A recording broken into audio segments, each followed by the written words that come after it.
Eu te saúdo com a paz do Senhor. Esta é a lição número 6 da classe de adultos. As nossas armas espirituais. É muito importante ressaltar que as nossas armas, elas são exatamente isso, espirituais. Por quê? Porque nós não devemos lutar uns contra os outros. As nossas armas são espirituais porque a nossa batalha é espiritual. Texto áureo. Porque as armas da nossa milícia não são carnais, mas sim poderosas em Deus para a destruição das fortalezas. 2 Coríntios capítulo 10, versículo 4. Verdade prática. Diante da batalha espiritual, temos poderosas armas espirituais à nossa disposição. A palavra de Deus, a oração e o jejum. Eu separei, na aula de hoje, algumas referências importantes e relevantes para que você venha compreender melhor a aula de hoje, deixar uma aula mais leve, mais robusta, né? Uma aula que verdadeiramente seja uma lição bíblica, uma aula bíblica, e falando sobre a questão da palavra de Deus, a oração e o jejum. Armas essas que, na bem da verdade, andam um pouco esquecidas nas igrejas de Cristo. Introdução. Desde o início de nosso andar com Cristo, estamos diante de uma batalha espiritual que só terá fim com o arrebatamento da igreja para o céu.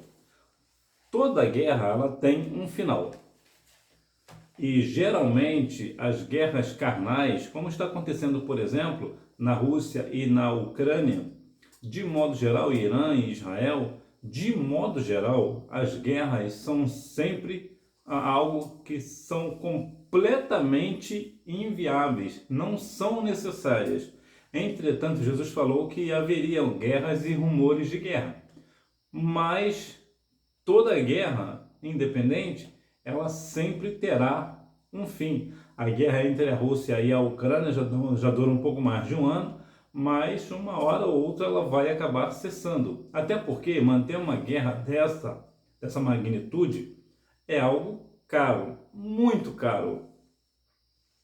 E a nossa arma, a nossa guerra espiritual, ela também terá um fim. Entretanto, a nossa guerra espiritual, ela dura muito mais do que uma guerra carnal, porque uma guerra carnal, de modo geral, ela não chega nem um ano, né? Alguns meses, alguns dias. Algumas, como por exemplo da Rússia e da Ucrânia, já tem um ano, outras duram um pouco mais, mas a nossa não. A nossa guerra espiritual, ela acontecerá durante toda a nossa vida. E depois que partirmos para a eternidade, ainda assim ela continuará, não mais conosco, mas irá acontecer. Vou te dar um exemplo mais prático, ser mais direto. Por exemplo, muitas pessoas que militaram nesta guerra já partiram para a eternidade, mas nós continuamos lutando. Por quê? Porque essa luta só se findará, em definitivo, para todos no arrebatamento da igreja. Quando Jesus vier buscar a sua igreja, aí sim essa guerra irá cessar imediatamente para nós.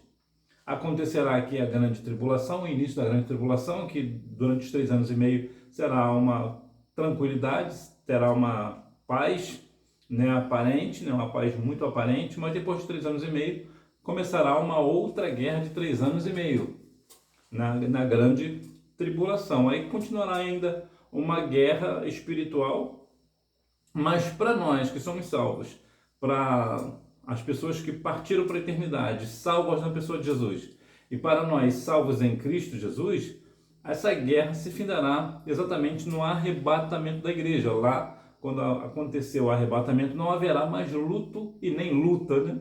Só haverá alegria. Então, aqui é uma grande, é uma grande satisfação para nós saber que, apesar de nós lutarmos a vida inteira, essa luta terá fim no grande dia do Senhor, que é o grande dia do arrebatamento da igreja. As armas do crente, as armas. Nas Escrituras, os principais instrumentos de ataque são espada, vara, funda, arco e flecha, lança e dardo. Os de defesa são escudo, capacete, couraça e caneleiras. Veja aqui algo interessante. Nós que somos cristãos somos da paz, é verdade. Entretanto, aqui já dá um parecer sobre guerra. Por exemplo, a questão da espada. A espada é a palavra do Senhor. Entretanto, a espada também, de uma forma literal, foi o que Davi usou para matar Golias. O que Davi fez? Davi degolou, né, Golias. Ele acabou, decepou. Por quê? O que ele usou? Ele usou a espada. Então, o que eu quero dizer é que, apesar de nós sermos pessoas que estamos do lado do amor, nós somos completamente contra a violência, mas nós também devemos compreender que quando um cristão está armado, por exemplo, numa questão aqui mais material que eu quero dizer, ele está, na verdade, defendendo também a sua família. Não é que ele vai sair por aí dando tiros à torta e à direita, mas ele tem a sua arma dentro de casa, registrada, com porte de arma, tudo legalizado dentro da lei para defender os seus. Por que eu estou dizendo isso? Porque muitas vezes as pessoas acreditam, o cristão acredita que nós não podemos ter, de uma forma mais humana, que eu quero dizer, que nós não podemos ter arma. Podemos sim, podemos. Tanto é que o próprio Davi, por exemplo, como eu acabei de mencionar, ele matou Golias com uma espada porque ele não tinha um fuzil, ele não tinha uma pistola na época, porque senão seria essa arma. Então é importante, claro, que a pessoa que tenha uma arma tenha, claro, o seu registro, o seu porte de arma, seja uma pessoa habilitada para fazer isso, como eu volto a dizer, não vai sair dando tiro por aí à torta e à direita, e qualquer problema que aconteça vai dar tiro em um e outro, não é assim. Então, e muitas vezes nós falamos que não, porque nós não podemos. Claro que podemos. Mas aqui vamos aqui até a questão das nossas armas espirituais, que aqui a espada é a palavra. A palavra do Senhor, ela é como uma espada que ela faz divisão entre juntas e medulas. Então nós podemos compreender que a palavra, ela é uma arma afiada, ela é uma espada extremamente afiada. E isso é importante, porque nós devemos, claro, a nossa arma principal é a palavra de Deus. Independente aí se você tem um porte de arma ou não, importante mesmo, a nossa arma principal é a palavra. E nós devemos estar muito afiados na palavra. Para quê? Para nós lutarmos contra as questões do maligno. Aqui a espada, a funda, né, que também foi outra arma usada também por Davi para derrubar Golias, né? E há um ato muito interessante na questão da funda, que a funda, a Bíblia relata que pegou na testa de Golias. Então nós sabemos que nessa perspectiva Golias deveria ter caído para trás. Uma vez que ele foi atingido na testa, a tendência é a pessoa ir para trás. Mas não, ele caiu para frente. Por quê? Porque até quando o adversário de Deus está ferido, ele tem que se ajoelhar diante do Senhor. Ele tem que se render diante de Deus. E só se rende na frente, não se rende por trás. A pessoa, você para se render, por exemplo, você não vai se render dando as costas para o adversário. Eu digo numa questão militar, por exemplo, na questão do exército, né, marinha, aeronáutica, as forças armadas de modo geral. Se alguém precisar de se render, vai ter que se render de frente. Então é por isso que Golias caiu de frente, porque ali é uma forma dele mostrar que ele está rendido. Temos aqui a questão do escudo, que já é uma arma de defesa. A espada, por exemplo, que temos a palavra. E aqui cabe uma questão interessante. Por quê? Porque a espada, ela sendo nossa arma de ataque, nós também podemos ser, por alguma razão, sermos atacados com a palavra. Aí você vai pensar, mas como isso é possível? Sim, é possível. Por quê? Porque há muitas pessoas hoje que usam a palavra de Deus de forma equivocada para atacar a igreja, ou seja, para nos atacar. Então nós devemos ter muito cuidado. Lembra lá de Mateus capítulo 4? O diabo, quando foi tentar a Deus, a Cristo, ele não tentou de qualquer maneira. Ele usou o quê? Exatamente isso, ele usou a palavra, está escrito. Então nós devemos ter muito cuidado, porque aqui entra a questão do escudo. O escudo é uma arma de defesa. Então, quando alguém quiser nos atacar, ainda que seja com uma palavra, usando a palavra de uma forma contrária, de uma forma errada, nós devemos estar com o nosso escudo firme para também saber retrucar. Ah, está escrito isso. Aí você fala o quê? Nós também assim está escrito. Porque nós devemos estar afiados na palavra e também nesse sentido de contra-atacar, nós vamos acabar usando exatamente a palavra contra a palavra. Pode parecer contraditório, aparentemente, mas na verdade é isso que nós devemos fazer. Porque, repito, muitas pessoas, principalmente na questão da internet, por exemplo, muitas pessoas, muitos líderes e algumas pessoas que se dizem pastores estão usando a palavra de Deus de forma equivocada para afrontar a igreja e se diz pastor. Veja que discrepância, né? Então, por aí nós temos um norte, né? As estratégias do inimigo. O Novo Testamento revela o que o diabo é capaz de fazer para ludibriar as pessoas, arrebatar a boa palavra do coração, buscar altas posições com mentiras, usar pessoas para atrair, escravizar, enfraquecer a fé do crente, enganar com doutrinas demoníacas. Veja aqui algumas estratégias muito fortes do nosso adversário, que é o que? Arrebatar a boa palavra do coração. Quando falamos da palavra para alguém e essa pessoa recebe bem a palavra, o adversário ele busca uma forma de arrebatar aquela palavra do coração daquela pessoa. Ele começa a minar aquela palavra, querer colocar coisas no coração daquela pessoa, no ouvido daquela pessoa, para que ela assim venha fazer o quê? Esquecer aquela boa palavra que ela ouviu. Buscar altas posições com mentiras. Quando vemos de forma geral, eu acredito que todas as pessoas desejam ter uma vida financeira melhor, ter financeiro de forma geral, ser um diretor de uma grande empresa, por exemplo, ou ser dono da empresa, por exemplo. Então, o adversário, sabendo disso, o que ele faz? Ele busca altas posições usando mentiras para as pessoas. Se você fizer isso ou fazer aquilo, até pactos, né, com o diabo, eu vou te fazer isso, eu vou te dar aquilo. Então nós devemos ter muito cuidado. Inclusive ele fez isso, inclusive com Cristo. Ele, se prostrado me adorares, eu vou te dar todo esse reino aí. Então ele estava fazendo o quê? Ele estava usando uma mentira. Por que é mentira? Porque o reino não é dele. A Bíblia diz que a terra é do Senhor. Agora, o mundo jaz no maligno, ou seja, o sistema é do maligno. Agora, a terra não. A terra, ela mostra a plenitude, o poder de Deus para criar a terra, o planeta. Então, veja que o adversário ele usou uma mentira com Cristo. Se o diabo quis enganar a Cristo, imagina o que não vai fazer conosco, que somos homens e mulheres. Então, nós devemos ter muito cuidado, porque o adversário ele sempre busca atrair com questões financeiras, com questões de status, questões de ostentação, para atrair aquele coração para que essa pessoa tenha altas posições. Eu vou te dar um exemplo. Tem muitos cantores e cantoras hoje que estão no mundo secular que, na verdade, surgiram na igreja. Mas aí o adversário ele veio com uma promessa que, em alguns casos específicos, ele acaba dando muito status, ostentações.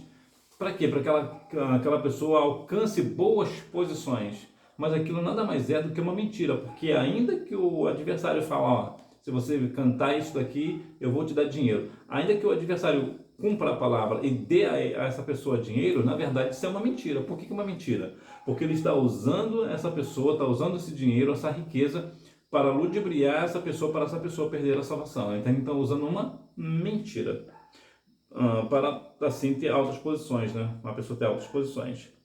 Usar pessoas para trair. O adversário, ele é mestre nisso. Veja, por exemplo, o caso de Judas. Era discípulo de Jesus e o que o adversário fez? Ele colocou na cabeça, no coração de Judas, para trair, e este traiu a Cristo.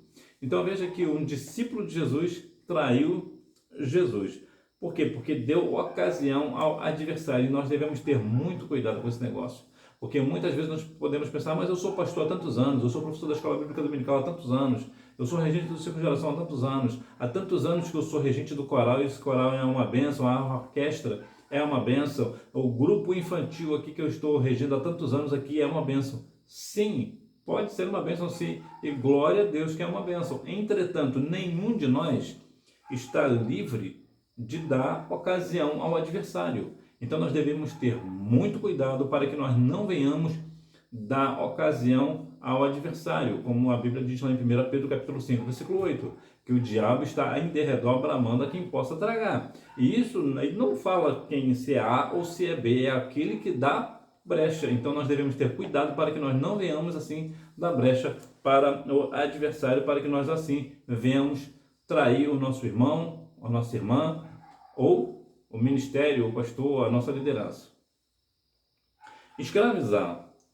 O pecado, ele escraviza a pessoa, ou seja, a pessoa não tem a possibilidade de escapar ali de um determinado pecado específico. Então, o que o adversário faz? Faz com que essa pessoa fica escravizado por esse pecado, enfraquecer o crente na fé.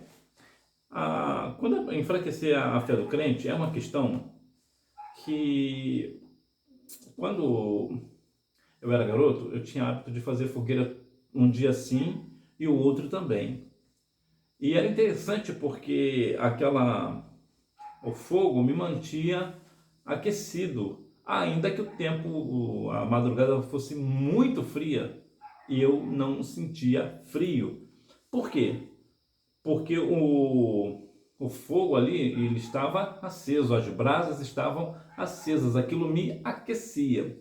Assim também é a nossa fé tem que ser uma fé aquecida, nós não devemos deixar o fogo se apagar, nós devemos continuar colocando fogo no altar, ter fé na pessoa de Cristo. Mas o adversário, sabendo disso, o que ele faz? Ele vê meios, procura meios de fazer o quê? Que nós venhamos nos enfraquecer na fé. Como é que ele faz isso?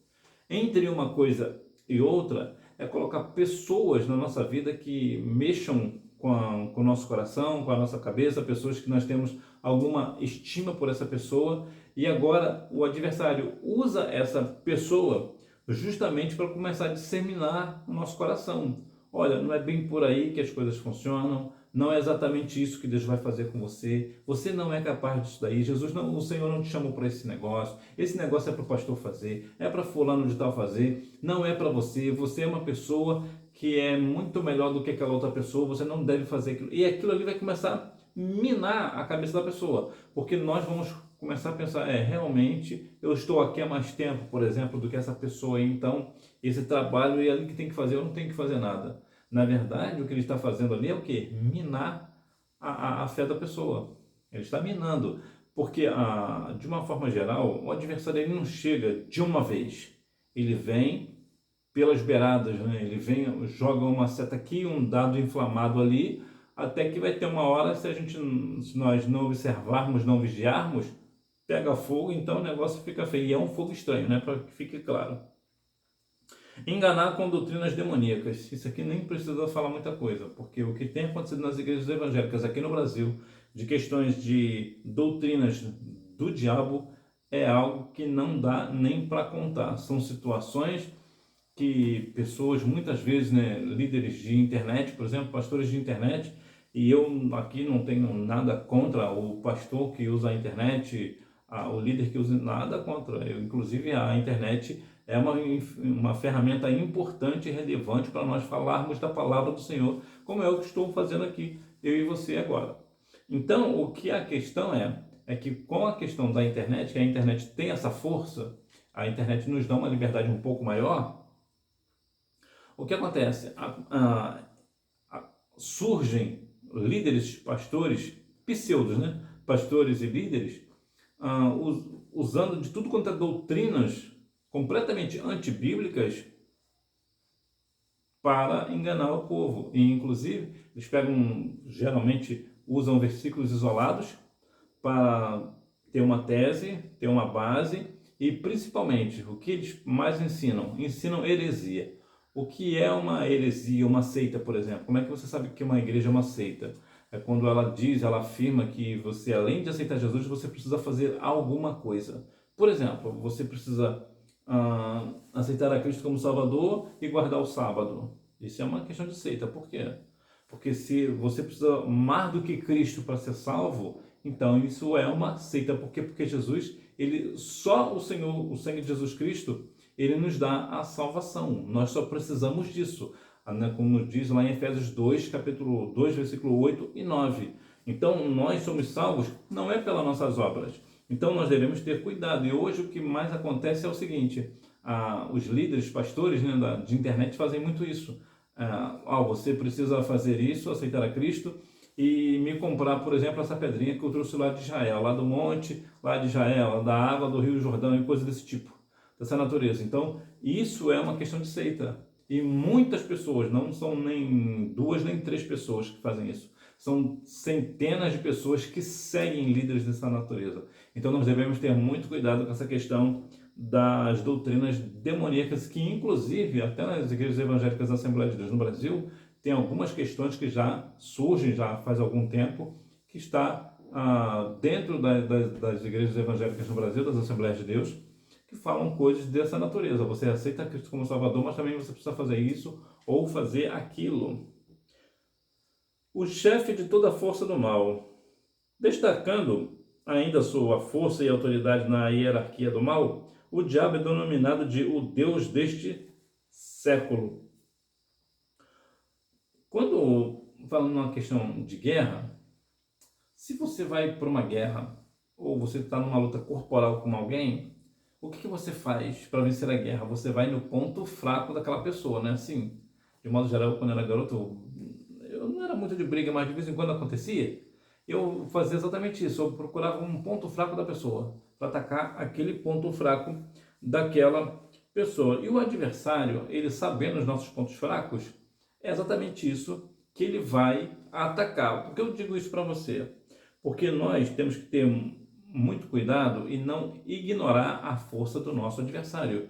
O diabo, ele não é alguém frágil, um ser frágil. Deus é muito mais poderoso do que o diabo, não tenha dúvidas disso.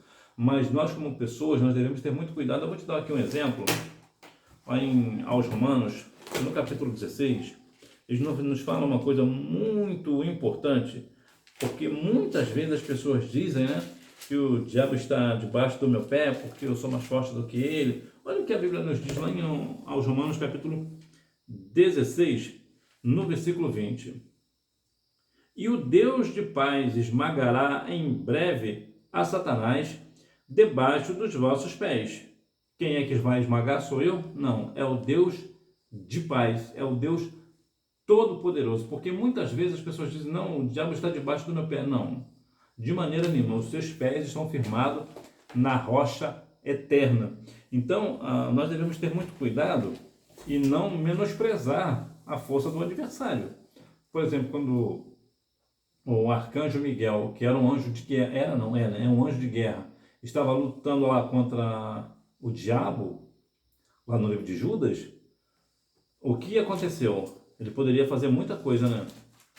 Mas o que ele disse? O Senhor te repreenda. Então, nós devemos ter muito cuidado que se o arcanjo Miguel, Judas, versículo 9, mas o arcanjo Miguel, quando contendia com o diabo e disputava a respeito do corpo de Moisés, não ousou pronunciar contra ele juízo de maldição, mas disse, o Senhor te repreenda. Por que o arcanjo disse, o Senhor te repreenda? Por duas razões. Primeiro, que o diabo realmente, ele é forte. Ele é tão forte que o arcanjo não quis afrontar ele diretamente. E segundo, por uma questão de hierarquia, pelo menos aqui é uma questão minha, o que eu penso, e isso aqui é um dos pontos, que o diabo, ele é um querubim caído, mas ele é um querubim. O querubim, ele está na hierarquia dos anjos, ele é superior, ele é o mais poderoso de todos os anjos. Então, por mais que o arcanjo Miguel seja um anjo de guerra, o arcanjo Miguel, ele é inferior ao querubim, ainda que seja o adversário. É claro que se o arcanjo fosse brigar diretamente com o diabo e Deus quisesse dar poder ao arcanjo, para o arcanjo derrubar e destruir a Satanás, o Senhor faria. Entretanto, eu acredito que numa questão de hierarquia, para que depois o diabo não viesse lançar em rosto que só o arcanjo só me ganhou porque tu, ó Senhor, deu poder para ele, porque senão e tu tá errado, porque na hierarquia eu sou maior do que ele. Então, para não ter esse tipo de negócio, para o adversário não ter o que contender contra Deus. Então, o que o arcanjo fez? O Senhor te repreenda. E aqui eu fecho o seguinte: se o arcanjo, que é um anjo de guerra, ele não quis diretamente afrontar ao adversário, porque eu e você, que somos humanos, vamos enfrentar. Nós devemos resisti-lo na fé para fugir dele. Né? Nós devemos ter cuidado para que nós não venhamos achar que o diabo está debaixo dos nossos pés, porque ele não está. Sinopse: as armas do crente devem ser usadas contra as estratégias do inimigo, chefe de toda a força do mal. As 3 armas espirituais do cristão: a palavra de Deus. O Senhor Jesus disse que não vivemos apenas de pão, mas de toda a palavra de Deus. Aqui é uma questão muito importante, que se nós formos observarmos, numa questão humana, se você e eu tivermos que escolher entre ter somente a Bíblia e não ter o arroz e feijão, certamente nós vamos optar pelo arroz e feijão, né?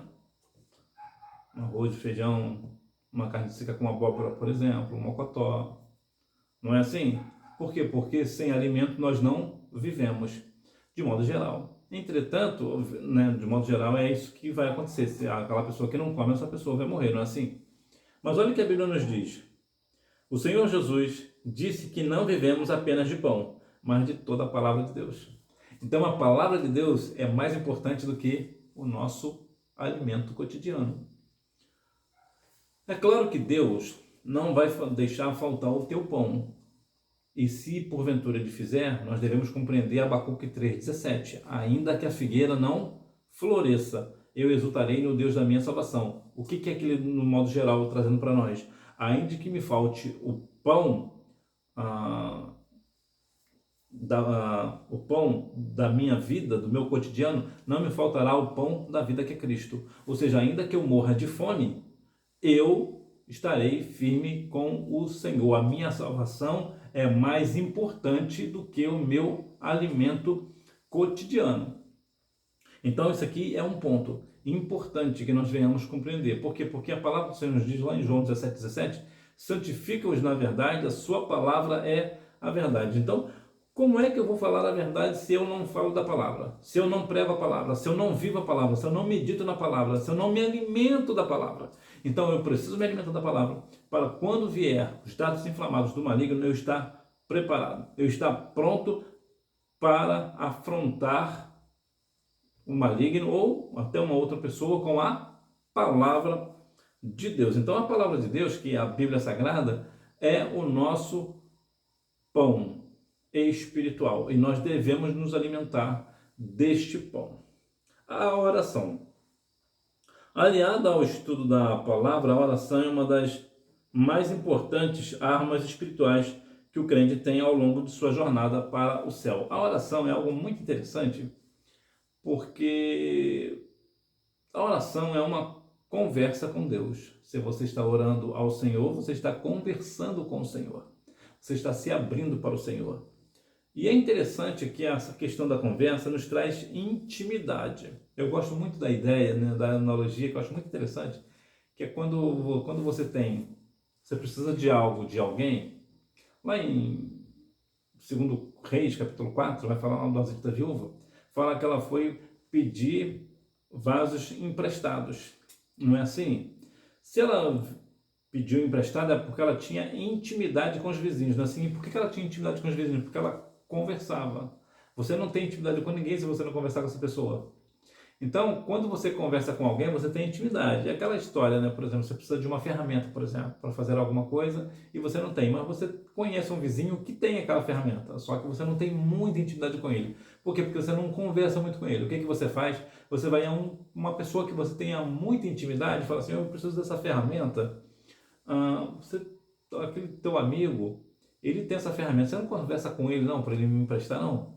Ou seja, você tem um intermediário. Por que você tem um intermediário? Porque tem uma pessoa que tem mais intimidade com aquela pessoa do que você. Então, à medida que nós oramos ao Senhor, nós temos mais intimidade, nós temos mais liberdade. Por exemplo, na questão do pai, quando você precisa de alguma coisa e vai falar com seu pai, você pode falar com seu pai com liberdade. Por que você fala com seu pai com liberdade? Porque você tem intimidade com seu pai. E por que você tem intimidade com seu pai? Porque você conversa muito com ele.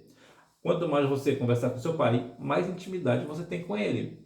Da mesma forma é quem ora ao Senhor. Quanto mais a pessoa ora ao Senhor, mais intimidade tem. E a intimidade traz uma outra questão, que é o quê? É o poder. Há uma questão muito interessante que eu ouvia quando garoto, do pastor, saudoso pastor Nilson do Amaral Fanini.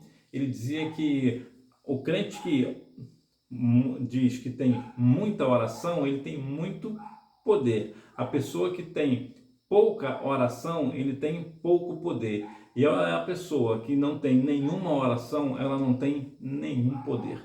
E é exatamente isso. Por quê? Porque a oração traz o quê? O poder de Deus. Quanto mais você ora ao Senhor, mais o Senhor te dá poder para expulsar demônios, para impor a mão nas pessoas e as pessoas serem curadas, entre tantas outras coisas. Então, quanto mais eu oro ao Senhor, quanto mais intimidade eu tenho com o Senhor, mais poder o Senhor dá a mim.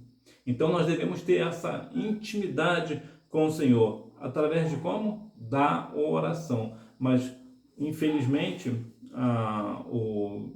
os cultos que menos têm presença é exatamente os cultos de oração. E é por essa questão principal, por exemplo, que hoje as igrejas não vivem o pleno poder de Deus que vivia há 30, 40 anos. Há 30, 40 anos as pessoas iam para a igreja e eram batizadas com o Espírito Santo, buscavam, né, o batismo com o Espírito Santo. Né? Você vai ao culto, domingo eu vou, porque domingo eu vou orar, porque eu quero ser batizado com o Espírito Santo.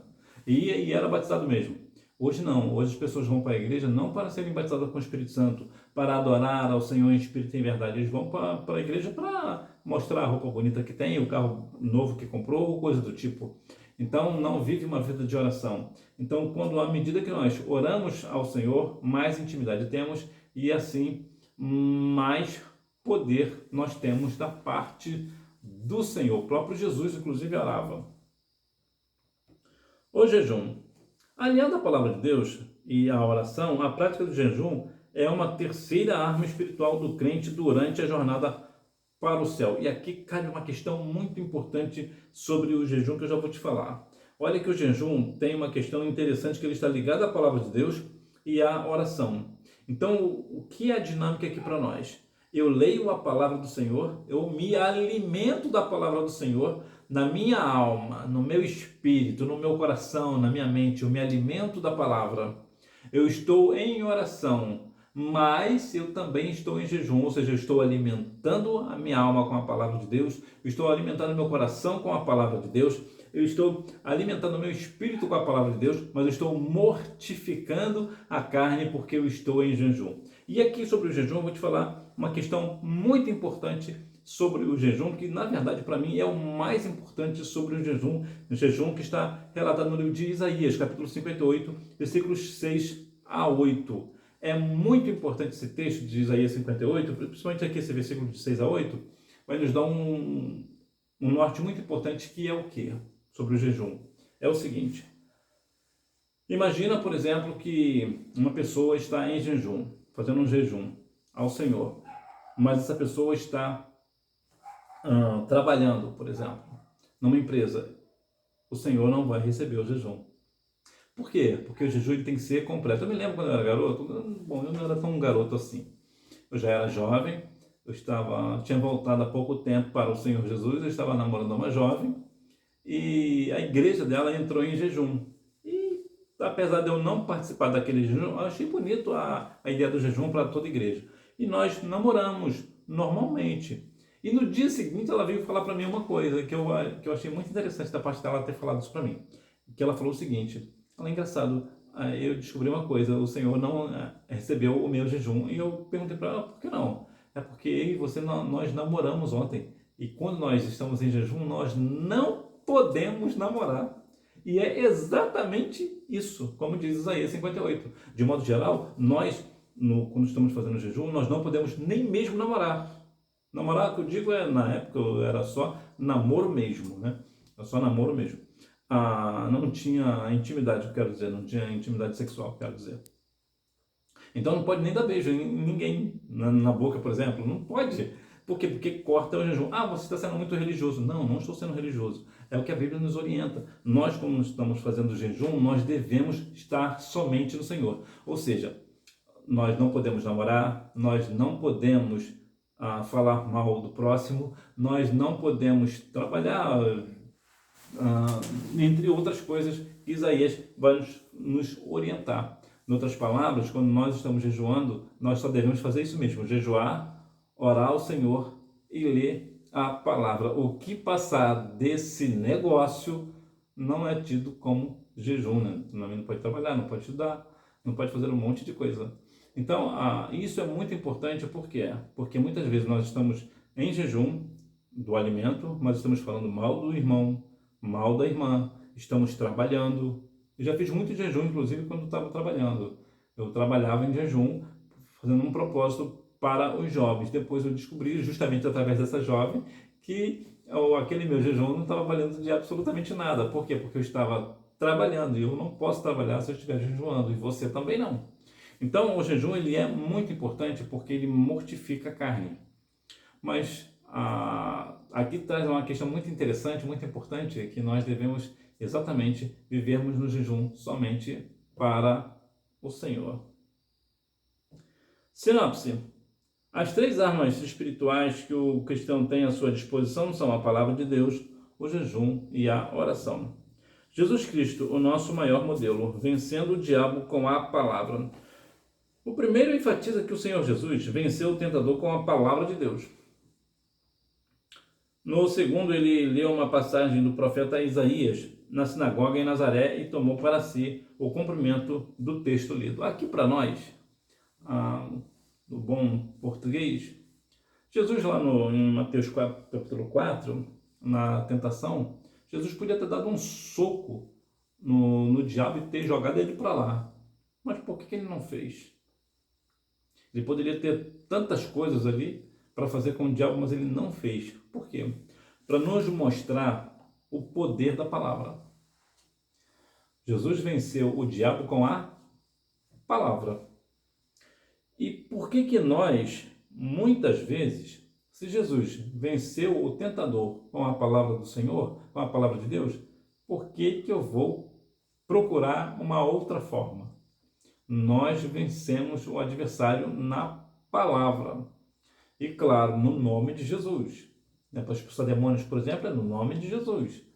Mas no dia a dia, contra a carne, contra as questões da vida, nós vencemos na palavra. Quando o tentador vier nos acusar, nós apontamos a palavra.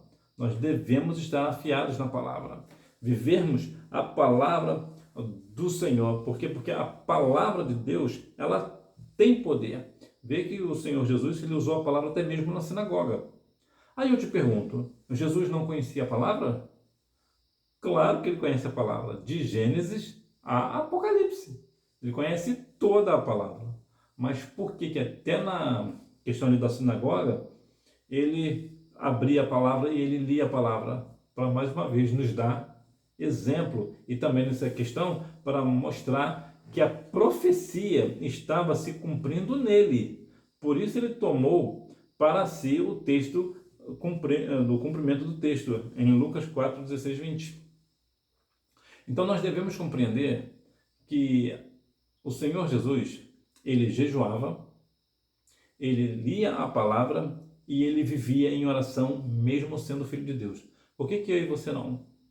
Nós devemos viver lendo a palavra, orando ao Senhor e jejuando. E o jejum, eu acabei não comentando, o jejum também é importante no sentido de, se uma pessoa tem alguma necessidade de uma coisa ou outra, de não pode ficar sem comer, uma prescrição médica, por exemplo, ele não deve fazer jejum, ele não deve. Ele precisa não fazer o jejum, ele precisa ter ali ele tem um acompanhamento médico, ele não deve não cumprir ali o que o médico está orientando ele fazer. Agora, também tem um outro ponto. Se porventura essa pessoa está com uma prescrição médica, que o médico proibiu ele de fazer de jejum, mas o Senhor, o Deus de Israel, a pessoa sabe que foi Deus quem falou com ele, disse para não seguir, então ele não segue a prescrição médica. Por quê? Porque ele sabe que Deus vai curar ele. Então aqui também é um outro ponto. Mas, de modo geral, a pessoa que tem uma prescrição médica e o médico proíbe ele de fazer jejum, ou ele de 3 em 3 horas, por exemplo, ele tem que estar comendo alguma coisa, então ele tem que comer alguma coisa a cada 3 horas, então não é bom que essa pessoa faça jejum. Vivendo em oração. O evangelista Lucas mostra que Jesus se retirava para os lugares desertos para orar. Ele orava pelos apóstolos e pela igreja, pelos seus algozes, por Simão, pelos que se encontravam junto ao túmulo de Lázaro. Jesus sabia bem o valor da oração e, mais uma vez, Jesus orava para nos dar exemplo. Veja que interessante, onde que Jesus orava? No deserto. O que isso traz para nós? Uma lição muito importante. A melhor forma, o melhor lugar para o crente orar é no deserto. Quando nós estamos passando pelo deserto, nós só temos um recurso, o Senhor. Nós não temos outro recurso. O deserto só tem o Senhor. Não tem uma outra opção, não tem uma outra via. Porque, por exemplo, se uma pessoa está enferma, ela vai ao médico. Não é assim? Vai ao médico, o médico passa um remédio, a pessoa toma e fica curada. Ok. O que é um deserto nesse sentido? Seria uma pessoa que está com uma doença incurável, por exemplo. Então ele está no deserto. Aquela pessoa está vivendo um deserto. O que essa pessoa faz? Vai orar. Caso ele consiga, né? Dependendo da doença que essa pessoa tem, nem consegue orar, ele só vai orar em pensamento. O que eu quero dizer para você é o seguinte: o deserto é o nosso momento de dor, é a nossa fraqueza, é onde nós não temos mais força, é o deserto que nós estamos vivendo. Eu vou te lembrar que o maior deserto do mundo é a Antártica. Então, quando nós estamos vivendo uma vida no deserto, de muita dificuldade, aí sim que é um lugar bom para orar. Por quê? Porque nós sabemos que o único recurso que temos é o Senhor. Então, a nossa confiança, nós nos derramamos na presença do Senhor. Nós nos colocamos completamente nos pés do Senhor. E é exatamente isso que o Senhor quer, que nós venhamos nos entregar por inteiro a Ele, ainda que estejamos no deserto. O importante mesmo seria nós orarmos antes de chegarmos no deserto. Seria o ideal.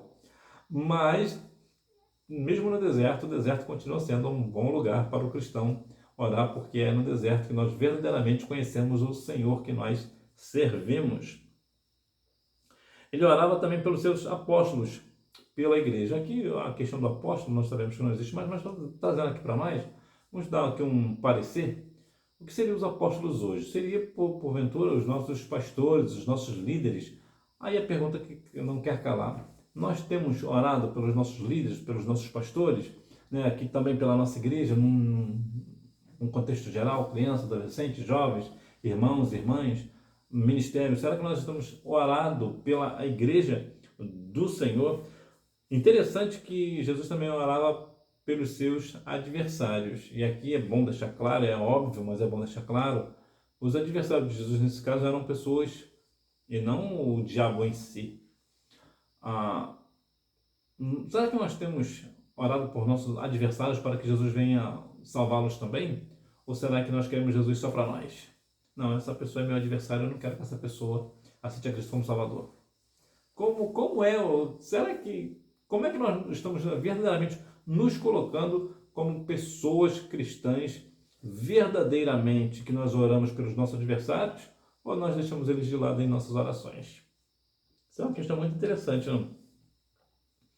Então, nós, em momentos de luto, por exemplo, aqui junto ao túmulo de Lázaro, Jesus orava também. Nós devemos também continuar orando para aquelas pessoas que perdem um ente querido, né? Então, nós devemos continuar orando pelas pessoas que estão vivas, né? Uma vez que nós não oramos pelas pessoas que já partiram. Vivendo em jejum, além de meditar na palavra e perseverar em oração, o Senhor Jesus jejuava. Ora, ele também esperava que o imitemos, jejuando. Olha que interessante, como já havia falado, Jesus ele jejuava, orava e lia a palavra. E mais uma vez, a pergunta que não quer calar: será que nós estamos orando ao Senhor? Será que nós verdadeiramente estamos buscando a Deus em oração? Estamos jejuando, lendo a palavra? E por que eu falo tanta questão da palavra, por exemplo? Porque eu vejo muitas igrejas, tem um vídeo na internet, me parece que foi nos Estados Unidos, foi uma pastora, ela chutou a Bíblia numa dinâmica, numa temática, melhor dizendo, numa temática de futebol americano. Então, a Bíblia Sagrada ali seria a bola de futebol americano. Então, ela chegou e deu um chute na palavra, uma forma de menosprezar, na verdade, né? Comparar a Bíblia, a palavra do Senhor como uma bola de futebol não é algo sério, né? Isso não tem cabimento. Mas só para te dar uma orientação, vou te dar um exemplo, melhor dizendo. Até na igreja as pessoas estão menosprezando o poder da palavra. Jesus não desprezava. Por que nós estamos desprezando? Por que muitas vezes nós estamos na presença do Senhor, ou dizemos que estamos na presença do Senhor, mas nós não meditamos na palavra durante o culto, por exemplo? Em algumas igrejas que eu vou, não fazem nem mesmo leitura devocional, não fazem nem a leitura da palavra. Às vezes a única palavra que vai ser falada, e quando é falada, é quando o pregador vai ministrar a palavra. É só louvor daqui, e dinâmica disso, dinâmica daquilo, e teatro e coreografia. Eu, particularmente, eu não tenho nada contra o teatro e contra a questão da coreografia de um modo geral. Eu, particularmente, até prefiro que não tenha. Mas se tiver, eu não tenho nada contra. Eu sou bem maleável nesse sentido. Mas daí, tirar a palavra do Senhor para colocar um grupo de coreografia, por exemplo, uma apresentação, aí não. Aí não. Por quê? Porque a Bíblia diz que lá aos Romanos 10:17, que a fé vem pelo ouvir e ouvir pela palavra. Então, se não há palavra pregada, não gera fé. Ora, se a pessoa não está gerando fé nela, como é que ela vai aceitar a Cristo como Salvador, se ela não crê? Então, nós devemos ter muito cuidado com essas questões. Será que nós não estamos tirando muito as questões, ou melhor, colocando muitos elementos no culto, por exemplo, coreografia, teatro, entre outras dinâmicas e apresentações disso ou daquilo, e poesias, e mais não sei o que, e luzes, e esquecendo da palavra? Ou seja, será que estamos fazendo igual aquela pastora, né? Estamos chutando a palavra? O negócio é bem sério. Nós devemos continuar buscando na palavra do Senhor as respostas que o Senhor tem para nós. Sinopse: Jesus Cristo é o nosso maior modelo de quem usou estas três armas espirituais: a palavra de Deus, o jejum e a oração. Conclusão: assim, segundo o modelo de vida do nosso Senhor Jesus, que fez uso dessas armas, podemos vencer as estratégias do maligno. Então, como é que nós vencemos o maligno? Com o jejum, oração e com a palavra. Essas são as nossas armas espirituais. E mais uma vez, as nossas armas, elas precisam ser unicamente espirituais. Eu falei lá no início sobre a questão da pessoa de nós usarmos armas, por exemplo, uma arma de fogo, por exemplo, mas ali numa questão de defesa, numa questão quando não há uma outra opção, né? Como por exemplo, na casa de alguém, um cristão está em sua casa com a sua arma registrada, com seu porte de arma, e uma pessoa invade a sua casa para fazer um mal à sua família, o que aquele homem vai fazer? Ele vai pegar aquela arma e vai defender a sua família. Por quê? Porque 1 Timóteo, capítulo 5, versículo 8, nos diz que aquele que não cuida dos seus, e principalmente da sua família, é pior do que o infiel e negou a fé. E nesse caso, essa pessoa está fazendo o quê? Protegendo os seus. Então eu sou muito a favor que nós venhamos ter armas de fogo, desde que venhamos ter o porte de arma, comprar legalizada, tudo dentro da lei. E outra coisa importante, que nós venhamos também ter a questão de um pouco de habilidade com uma arma de fogo, para que assim, acidentalmente, nós não venhamos matar um dos nossos, né? né, o que chamam de fogo amigo, né? A polícia tem muito essa questão de fogo amigo. O que é um fogo amigo? É quando uma pessoa, por exemplo, quando um soldado, né, um policial no caso, mata outro policial acidentalmente. Ou, em alguns casos, né, até mesmo intencionalmente. Isso é o quê? Isso é um fogo amigo, né? Ou seja, ele foi morto por uma pessoa que deveria estar do lado dele. Então, nesse sentido, nós devemos ter cuidado, mas que nós venhamos nos esclarecer e compreender que a nossa luta ela é espiritual, não é nem contra a carne, nem contra o sangue, mas se porventura alguém vier contra a sua família, você precisa defender a sua família. Revisando o conteúdo, número 1, o sentido metafórico, pois nosso combate não é de corpo a corpo com outra pessoa, mas contra o mal encabeçado pelo diabo e seus demônios, que se valem do mundo e da carne. Número 2, arrebatar a boa palavra do coração, Mateus 13:19, buscar altas posições com mentiras, Atos 5:3, usar pessoas para atrair, Lucas 22:3 e 4. Número 3, palavra de Deus, o jejum e a oração. Esse é o número 3. Número 4, quando aliamos o estudo da palavra e a oração ao jejum, aprofundamos a nossa intimidade com Deus e nos tornamos mais sensíveis à sua voz. Número 5, a palavra de Deus, a oração e o jejum promovem crescimento e fortalecimento para a nossa vida ao longo de nossa jornada espiritual. Que Deus em Cristo continue abençoando a sua vida, que você tenha uma aula edificante, compreendendo que as nossas armas são unicamente espirituais, que são a palavra de Deus, a oração e o jejum. Que Deus em Cristo continue abençoando a sua vida e você me vê na próxima aula, se Deus quiser. Tchau!